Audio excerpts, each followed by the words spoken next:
বলিউডে পা রেখেছেন প্রায় 14 বছর, তবুও এখনো পন তারকার তকমা জীবন থেকে মুছে ফেলতে পারেননি সানি লিওন।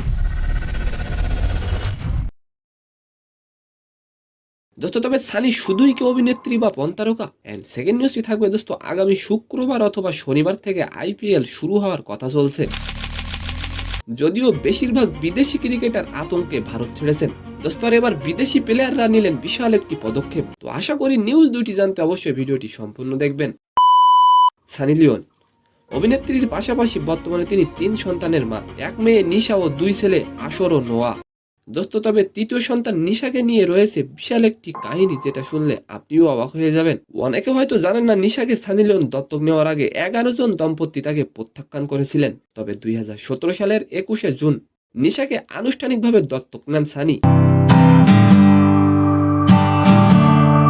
দোস্ত সানি লিওনকে মানুষ হিসেবে আপনার কাছে কেমন লাগে অবশ্যই কমেন্ট করে যাবেন। দোস্ত 11 জন দম্পতি নিশাকে দত্তক নিতে চায়নি, তার কারণ ছিল তার গায়ের রং। দোস্ত মূলত মেয়েটি ছিলেন কালো রঙের। তবে সানি লিওন এসবের পরোয়া না করে শিশুটিকে দত্তক নিয়েছিলেন। আর এবার আলোচনা করব আইপিএল নিয়ে। দোস্ত আগামী শুক্রবার অথবা শনিবার থেকে আইপিএল শুরু হওয়ার কথা আছে। যুদ্ধের সময় অনেক বিদেশি খেলোয়াড় আতঙ্কে ভারত ছেড়েছিলেন, তবে খেলা শুরু হওয়ায় টিমগুলো বিদেশি খেলোয়াড়দের ফিরে আসতে বলেছেন দ্রুত সময়ের মধ্যে। দোস্ত তবে মজার বিষয় হলো অস্ট্রেলিয়ান ক্রিকেটাররা এবছর ভারতে আসতে চান না। তো সম্মানিত দর্শক, আজকের ভিডিওটি কেমন লাগলো অবশ্যই কমেন্ট বক্সে জানাবেন। আর ভিডিওটি যদি ভালো লাগে অবশ্যই একটি লাইক দিয়ে আমাদের চ্যানেলটিকে সাবস্ক্রাইব করে দিবেন। ধন্যবাদ।